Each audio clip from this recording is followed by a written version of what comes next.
সর্বজনের পুজোর পথে আবহমানের চিহ্ন রাখা। শিকড় ছুঁয়েই পার্থ দাশগুপ্ত চেনান পুজোর আধুনিকতা।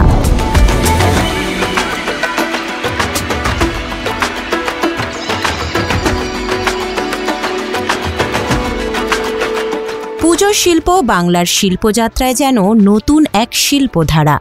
পুজোর মধ্যে সর্বজনীন গুণটি ছিল বলেই কি এই শিল্পও সংশ্লেষ আত্মীকরণে এমন সর্বজনীন রূপ পেল? এই যে দুর্গা পুজো বা এই যে ভাবনাটা, বেসিক্যালি এই ভাবনাটার ভেহিকেলটাই হচ্ছে শিল্প। হ্যাঁ, ধরো মানুষ কিছু একটা ভেবেছে, এবার সেটাকে যখন এক্সিকিউট করবে সেই নির্মাণটা কিন্তু শিল্পসম্মত। ফলে শিল্পের সাথে এই পুজো বা এই ধরনের পারফরমেন্সের যোগ একেবারে শুরু থেকেই হয়। সেই শিল্পের চর্চাটা কতটা বেশি হচ্ছে, কিভাবে সে সমকালীন থাকছে, কিভাবে সে প্রাসঙ্গিক থাকছে, এইভাবেই তার উপরে আধুনিকতার আলোগুলো এসে পড়ে। দুর্গাপুজো এই ব্যাপারটা হচ্ছে না, একটা ওপেন প্ল্যাটফর্ম। আসলে দুর্গাপুজোর কনস্ট্রাকশনটাই এমনভাবে সমাজপতিরা ভেবেছিল, এটা তো একটা সোশ্যাল স্ট্রাকচার।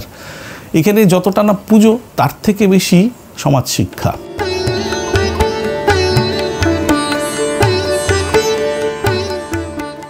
একটা ছোট করে উদাহরণ যদি দিই, ধরো নবপত্রিকা পুজো হয়। হ্যাঁ, এই পারফরমেন্সটার মাধ্যমে সমাজকে কিন্তু 9খানা মেডিসিনাল প্ল্যান্টস চিনিয়ে দেওয়া হচ্ছে। আর প্রত্যেক বছর না রিনিউড হয়। এই যে শিল্প হয়ে ওঠার পেছনে এটা একটা বড় কারণ। এই যে রিনিউয়ালগুলো কেন হয়? দেখুন, প্রত্যেকটা দিন তো নতুন প্রজন্ম এসে যুক্ত হচ্ছে, ফলে তার কাছে রেফারেন্সটা যদি যাতে দিতে পারা যায় সেই জন্য রিনিউ হয়। সেই জন্য ওই মেডিসিনাল প্ল্যান্টস চেনানোটাও রিনিউ হয়। একটা কীরকম স্ট্রাকচার দেখো, এখানে সায়েন্স, আর্টস, কমার্স, ডিফেন্স সব আছে, তার সাথে বাহনগুলো আছে, এবং যে কোনো শাখার মানুষ যাতে রিলেট করতে পারে তার পরিচিত জিনিসগুলো দিয়ে। তো এরকমভাবেই ভেবেছিল। তো এই ভাবনাটার পেছনে কিন্তু একটা শিল্প ভাবনাই ছিল। তারপরে দিন যায়, নানা রকম মানুষ নানা রকম শিক্ষা প্রতিষ্ঠান থেকে শুরু করে পারম্পরিক শিক্ষা এসে নিয়ে যোগ দেয়, এবং যখনই যোগ দেয় তখন এটা স্ট্রেচড হয়, এটার বিস্তার লাভ করে, একে অন্য পরিপূরক হিসেবে কাজ করে। যেরকম ধরো আমরা লোকশিল্পীদের কি দেখি, একটা মূর্তি অনেকগুলো বানায়, রিপিট করে, কেননা প্রত্যেকের ঘরে ঘরে ঘরে ঘরে যেন ওই মূর্তিটা ঢুকে যায়। আর যারা প্রাতিষ্ঠানিক শিক্ষা নিয়ে আমরা এসেছি, আমরা কী করি, একটা কাজ একবার করি, ওটাকে আর রিপিট করি না। হ্যাঁ, তো এই যে দুটো আলাদা আলাদা ব্যাপ্তি, এই ব্যাপ্তিটা এসে না, যেহেতু একটা ওপেন প্ল্যাটফর্ম, দুর্গা পুজোর এই পুজোর নাম করে আসলে কীরকম হয় না, যদি তোমাকে ভয় দেখাতে হয় তাহলে খুব সহজে আমি ভয় দেখাতে পারি এরকমভাবে, কালী ঠাকুর কিন্তু রাগ করবে। তো তুমি আমার আগে কালীকে বেশি বিশ্বাস করো আর কি। তো আমি যদি তোমাকে ভালোবাসতে চাই, দেখো তোমাকে দুর্গার মতো ভালোবাসি, মানে এই যে বললে কি হয়, তোমার মধ্যে একটা বিশ্বাস প্রযুক্ত করা যায়। তো এইগুলো না আসলে ওই ইনস্ট্রুমেন্ট যেগুলো সমাজের এই দৃঢ়বদ্ধতাটা তৈরি করে আর একেবারেই প্রাসঙ্গিক হয়ে থাকা যায়। পুজো শিল্পে যেমন নানা শিল্পের সমাহার, তার বাস্তবায়নেও বহু শিল্পীর যোগদান জরুরি। তাহলে ব্যক্তিগত শিল্পচর্চার জায়গা থাকতেও কেন পুজো শিল্পকে কাজের মাধ্যম হিসেবে বেছে নেওয়া? দুর্গা পুজো শুধু না, যে কোনো শিল্প প্রক্রিয়াটা বা শিল্প চর্চা, সে না ইন্ডিভিজুয়াল না, শিল্প চর্চাটা না কোলাবোরেশন। কিন্তু এর ইউনিকনেস কোথায়, স্বতন্ত্রতা কোথায়? কারণ একটা মানুষই ভাবে সে কী করবে।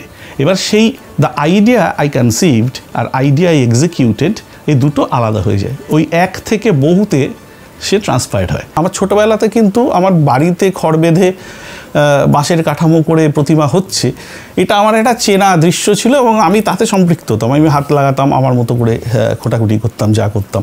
1992 সালে আমি যখন গভর্নমেন্ট আর্ট কলেজ থেকে পড়া শেষ করলাম, তখন আমাদের অধ্যক্ষ ঈশা মোহাম্মদ মহাশয়, সে হঠাৎ করেই আমাকে এবং আমার এক বন্ধু গভর্নমেন্ট আর্ট কলেজেরই বাসুদেব পাল মজুমদার, কি জানেন, আমাদেরকে খুবই ভালোবাসতেন। তা আমাকে বলল যে, এই শোনো, আমার এবার একটি দুর্গা প্রতিমা করার দায়িত্ব পড়েছে, তা সেটা কুমারটুলিতে গণেশ পালের স্টুডিওতে হচ্ছে, যে তোমরা কি আমাকে একটু রং করায় সাহায্য করতে পারবে? তো আমাদের তো কাছে মানে বিরাট ব্যাপার যে অধ্যক্ষ মহাশয়ের সাথে রং করায়, আর তারপরে আবার দুর্গা ঠাকুর আর কি। তো আমরা সাথে সাথে হ্যাঁ বললাম, এবং ওই সরাসরি কিন্তু কলকাতার দুর্গা পুজোর মাঠে পা রাখা আর কি, বুঝলে। তারপরে তো নানা রকম কার্যকলাপ সেইটা করতে করতে 2001 সালে বরিশা শক্তি সংঘতে, সেটাও ওই বেহালা শিলপাড়াতে একটি আর্টিস্ট ফোরাম আছে আর কি। তো সেখানে ওই পাড়ারই কিছু মানুষ বললো যে দেখ আমাদের এরকম তো দুর্গাপুজো করার একটা ইচ্ছা, এতদিন কালী পুজো করেছি, তা আমরা দুর্গাপুজো করলে তোরা কি সহযোগিতা করবি? তো আমার বন্ধু অখিল চন্দ্র দাস, সে অধ্যাপক এখন গভর্নমেন্ট আর্ট কলেজে স্কাল্পচারের, তো সে বললো যে হ্যাঁ করতে পারি। বলেই আমি বসে আছি ওখানে, আমাকে বললো এই চল না তুইও করবি, আমরা সব একসাথে করবো আর কি। ওই শুরু হলো অখিল, আমি, মুকুলেন্দু পাঠক, সুভাষ পাল, এই বেশ কয়েকজন মিলে, এবং ওরা কি জানি আমাকেই বললে যে তুই যা কিছু ভাবনা ভাব, তুই আঁকাআঁকি কর, বাকি আমরা আছি। হ্যাঁ, তো ওই আমার শুরু আর কি, এরকমভাবে শুরু হলো। গত 2 দশক ধরে নানা খাতে এগিয়েছে থিমের জার্নি, কখনো বিস্ময় জাগিয়েছে, ইদানিং কখনো ক্লান্তিকরও হয়ে উঠছে। থিমের এই যাত্রাপথ আপনার চোখে কেমন? দেখো, এটা না প্রবাহের মতো, এটা হতেই থাকবে, হতে থাকে। কি জানো তো, প্রত্যেকটা দিন বদলে যায়। আমি এই মুহূর্তে যেটা ভাবছিলাম, সেই ভাবনাটা আগামী দিনে যে এরকমভাবে মানে প্রবাহিত হবে এরকম কারণ না। স্ট্রাকচারালি, প্রিন্সিপালি এবং বিশ্বাসের জায়গা থেকে কতগুলি পিলার্স আছে, সেগুলোর কোনো পরিবর্তন হয় না, কিন্তু আঙ্গিক বদলে যায়। এখন ব্যাপার যেটা হচ্ছে, আমার যদি বিশ্বাসের, আমার যদি চর্চার পিলারগুলো সংগঠিত না হয়, দৃঢ় না হয়, আমি সিদ্ধান্ত নিতে পারবো না যে কোনটা আমি সিলেক্ট করব, কোনটা আমি রিজেক্ট করব। দেখো, এই পুজো ভাবনা তো চলতেই থাকবে, পুজো পরিবেশনের রীতি রেওয়াজ চলতেই থাকবে, কিন্তু আমি যখন আমার শিল্পচর্চার প্রধান বিষয় হিসেবে একে পরিগণিত করব, তখন আমার শিল্পচর্চার সাথে সাথে থাকতে হবে। ফলে আমার শিল্পচর্চার যে অভিপ্রায়, আমার শিল্পচর্চার যে বিশ্বাস, সেই বিশ্বাস পৃথিবীর অপর প্রান্তের কোন চর্চার সাথে হাত মেলাতে পারে বা পারে না, এই জায়গাটাকে আমাকে শনাক্ত করতে হবে। আদারওয়াইজ দেখো, যদি সাজিয়ে দেওয়াই শিল্পীর লক্ষ্য হয়, তাহলে ব্রেমন রোডের যে দোকানদার রোজ দোকান সাজায়, তার কাছে কিন্তু আমি হেরে যাব। সে 10 গোল করে মারবে আমাকে। যদি আমার চর্চার পরিপ্রেক্ষিতটা না থাকে, নিছকই সাজানো যদি হয়ে যায়, তাহলে তো মা মনসা ডেকোরেটর আছে, শিল্পীর কি দরকার? পুজো শিল্পী, এই অভিধা যখন একজন শিল্পীকে দেওয়া হয়, তখন কি তা তার অভিপ্রায়ের সঙ্গে সাচুজ্যপূর্ণ, নাকি তা ডেকে আনে কোনো সংকট? কোনো রকম সংকট নেই। বলে আমি অত্যন্ত, যে পুজোর সাথে আমি আমার শিল্প ভাবনা বা শিল্প চর্চার আঙ্গিকটা যুক্ত করে রেখেছি, এইটাতে আমি অনুপ্রাণিত হই। আমি সবসময় এইটা আমাকে আরও ভালো করে কাজ করতে না আমাকে নির্দেশ দেয় যে দেখো, তুমি না একটা সেকশনাল অডিয়েন্সের জন্য কাজ করছো, আর সার্বিকভাবে একটা কমিউনিটির জন্য কাজ করছে, দুটোর মধ্যে তফাৎ আছে। সেখানে সেটা কিন্তু আমার কাছে বড় থ্রেটনিং। যখন পুজো শব্দটা আমার সাথে জুড়ে যাচ্ছে, আমাকে কিন্তু সব সময় সে থ্রেটন করে, তোমাকে কিন্তু ঠিক ভাবতে হবে, তোমাকে কিন্তু ঠিকভাবে চর্চার আঙ্গিকগুলো দেখাতে হবে।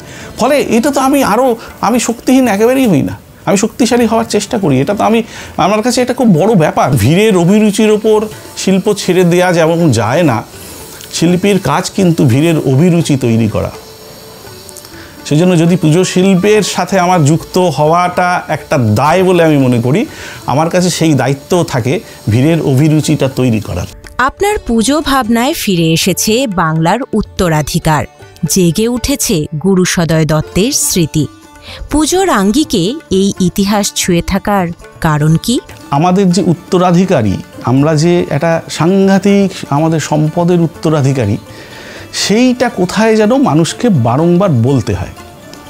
হ্যাঁ, যেটা নাকি ধরো গুরুসদয় দত্ত থেকে শুরু করে আজকে এরকম বিভিন্ন মানুষ, রণজিৎ সিংহ থেকে শুরু করে যেসব বরেণ্য মানুষ, তারা কি করেছিলেন, তারা শনাক্ত করেছিলেন। তারা সেগুলোকে শনাক্ত করে সেগুলোই রেফারেন্স হিসেবে পরবর্তী প্রজন্মকে দেয়, জানায় যে এইগুলো আসলে আপনাদের উত্তরাধিকার। ফলে আপনারা ভাববেন না যে আপনারা দরিদ্র, আপনারা ভাববেন না যে আপনারা নিঃস্ব, সহায় সম্বলহীন। ফলত এই উত্তরাধিকারের সূত্রগুলো জানারও কিন্তু এই দুর্গাপুজোর মাঠটাও একটা অবলম্বন।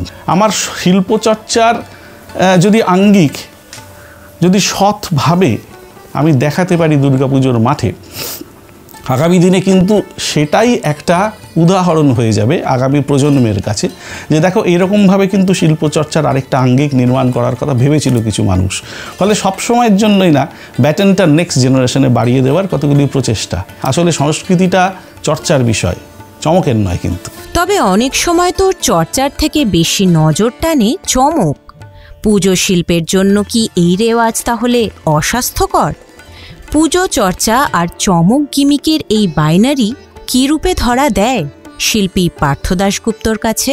চমকটা না ঘটলে পরে না আমিও ঠিক জেগে উঠবো না যে আরে এইরকম দেখো চমক হচ্ছে, মানুষ ভাবছে যে এটাই হয়তো সত্য, কিন্তু মানুষকে হয়তো ওই সত্যের জায়গাটারও ক্লিয়ারেন্স দেওয়া দরকার। আমি সমাজ থেকে নেব শুধু, কিছু দেব না, এটি হলে কিন্তু ভারী বিপদ।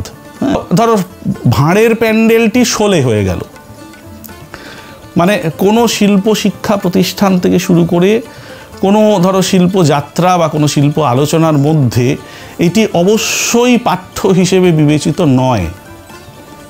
এটা একটা উদাহরণ হিসেবে বিবেচিত যে হ্যাঁ এইটিটা এরকম একটি অদ্ভুত একটা চমক হয়েছিল, মানুষ একটা মানে মাস হিস্ট্রি আর যদি একটা রেফারেন্স দিতে হয় তাহলে ভাঁড়ের প্যান্ডেলের কথা বলতে হবে, কিন্তু শিল্পের রেফারেন্স দিলে হবে না। কিন্তু এর মধ্যে একটা মাস হিস্ট্রি ছিল, যতটা না বন্ধন রাহা করেছিল তার থেকে অনেক বেশি করেছিল ভিড়, তার থেকে অনেক বেশি পয়সা রোজগার করেছিল 3C/1। মানে ওই মণ্ডপটা হয়ে যাওয়ারও 1 মাস বাদে ওই চুন দিয়ে লেখা থাকতো নাগের বাজার টু ভাঁড়ের প্যান্ডেল। যেইটা না শুরু থেকেই ভিড়ের অভিরুচির ওপর নির্ধারিত, সে কিন্তু শুরু থেকেই বলি প্রদত্ত। আপনার কাজের মধ্যে থাকে নিবিড় গবেষণা, আবার সেই কাজের খুঁটিনাটি সংরক্ষণেও আপনি মনোযোগী। পুজোর কাজে এই যে ডকুমেন্টেশনের প্রয়াস, তার কারণ কি? আমি যেভাবে কাজটা করি আমার তো একটা একাডেমিক ইন্টারেস্ট থাকে, মানে আমার কাজটা করে ফেলছি এই মুহূর্তে, সে তো বিসর্জনের জন্য রেডি হয়ে আছে, কিন্তু বিসর্জনটা তো একটা প্রক্রিয়া মাত্র, কিন্তু এই যে কাজটা হয়ে ওঠার এই সবসময়ের জন্য এই হয়ে ওঠাটা না লিপিবদ্ধকরণ হতে হতে থাকে। ফলে আমার ভাবনা আর বাকিরা কি ভেবেছে এই যে ব্রিজটা করা হচ্ছে, এই ব্রিজটাকে রেখে দিতে হয়। তারপরে তো অ্যানালিটিক্যাল ফিচার। দেখো আমি তো মানে বিশ্লেষক নই, আমি কলা সমালোচক নই, কিন্তু আমি যেটা করি, আমি যে কাজটা করেছি সেটাকে রেকর্ড করে রেখে যেতে পারি। এটা করলে কি হয়, একটা সময় না আমাকেও তো ঘুরে তাকাতে হবে, আমাকেও তো ওইরকম একটা বিশ্লেষণের জায়গায় যেতে হবে, না হলে ধরো আমার চর্চাটা তো খুব মানে ভিত্তিটা দৃঢ় হবে না। ফলে আমার মনে হয় যা কিছুই ভাবছি না কেন রিজেকশন রাইটটা তৈরি করতে হয়। যে কোনো শিল্প প্রচেষ্টা আসলে দাঁড়িয়ে থাকে রিজেকশন রাইটের উপর। যার রিজেকশন রাইট অনেক বেশি তার কাজের ইন্টেন্সিটি অনেক গভীর। ফলে এই যে আমি এত কিছু লিখি, করতে করতে এত কিছু লিখে রাখি, এত কিছু মানে একটুখানি এদিক ওদিক করে রাখি, নিদর্শন রাখার চেষ্টা করি, আসলে ওগুলোকে রিজেক্ট করার চেষ্টা করি। আমার রিজেকশন রাইটটা যাতে অনেক বড় হয়, যত রিজেকশন রাইট বড় হবে তত সিলেকশনটা ঠিকঠাক হবে।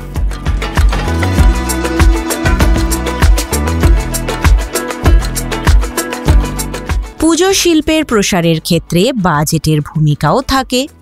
বাজেট কি একজন শিল্পীকে খানিক বেঁধে দেয়, নাকি বাজেটের অন্য কোনো মাত্রা ধরা দেয় শিল্পীর কাছে? অর্থ থাকলেই হবে না, আসলে যেটা থাকতে হবে সেটা অর্থ ব্যয়ের এন্ট্রিগুলো থাকতে হবে। বাজেট তো ফ্যাক্টর বটেই। আমি যখন ধরো এই যে আমি কি একটা ক্ষণিক বাজেটে কাজ করছি, এই যে আমি এই এত কথা বলছি, ধরো 2023 সালে যে কাজটা করছি পূর্বাচল শক্তির সঙ্গে, অনসাইট 4 মাস কাজ করেছি। আমার ক্লাব আমাকে তো ওই 4 মাসের জন্য বাজেটটা প্রোভাইড করেছে, সেটা হচ্ছে ক্ষণিকের বাজেট, অনসাইট বাজেট। কিন্তু আমি যে দীর্ঘ 10 বছর ধরে চর্চা করেছি, যে ইনভেস্টমেন্টটা নিজের উপর করেছি, সেই বাজেটটা কিন্তু ক্লাব আমাকে দেয়নি, এই বাজেটটা কিন্তু আমাকে জোগাড় করতে হয়েছে। ফলে বাজেটের না অনেকগুলো নিরিখ আছে, ওরকমভাবে বাজেট প্ল্যানিং হয় না। পুজো এখন প্রতিযোগিতার বাইরে নয়, ফলত শিল্প এবং শিল্পীর কাছে স্বীকৃতির গুরুত্ব থেকেই যায়। এই পুরস্কার শিল্পী পার্থ দাশগুপ্তর কাছে ঠিক কতখানি গুরুত্বপূর্ণ বলে মনে হয়? এখন এই যে পুরস্কার দিচ্ছে, এই যেহেতু বললাম পুরস্কারটা কিন্তু আসলে আমাকে দিচ্ছে না, পুরস্কারটা দিচ্ছে কিন্তু ওই কোলাবোরেশনটাকে। ধরো আমি যেই শোলা শিল্পীকে নিয়ে এসেছি বীরভূমের থেকে, যে কমল মালাকার বলে সেই শোলা শিল্পী, তাকে যদি অস্বীকার করা হয় আসলে বাংলার একটা শিল্পের শাখাকে অস্বীকার করা হলো বলেই আমি মনে করি। বুঝতে পেরেছো তো? এখন পুরস্কারের সংখ্যা তো অপ্রতুল, সেই জন্য সবাই হয়তো ফোরফ্রন্টে আসতে পারে না, আসার উপায় থাকে না। কিন্তু যদি পুরস্কৃত হয়, ধরো এক দল কারিগর এসেছে বাঁশ বাঁধতে, আসলে সেও কিন্তু পুরস্কৃত হচ্ছে, সেও কিন্তু রেকগনাইজড হচ্ছে। ফলে এইটা হচ্ছে খুব গুরুত্বপূর্ণ। তুমি যদি অথারশিপটা বুঝতে পারো তাহলে পুরস্কার তোমার কাছে হয় পেইনফুল নয় গ্রেসফুল। পুরস্কার দেওয়ার আগে গভীরভাবে ভাবতে হয়। দেখো, পুরস্কার দেওয়াটাও একটা চর্চা, পুরস্কার নেওয়াটা যেরকম একটা চর্চা, পুরস্কার দেওয়াটাও একটা চর্চা, কিন্তু এটা আমার কাছে খুব গুরুত্বপূর্ণ।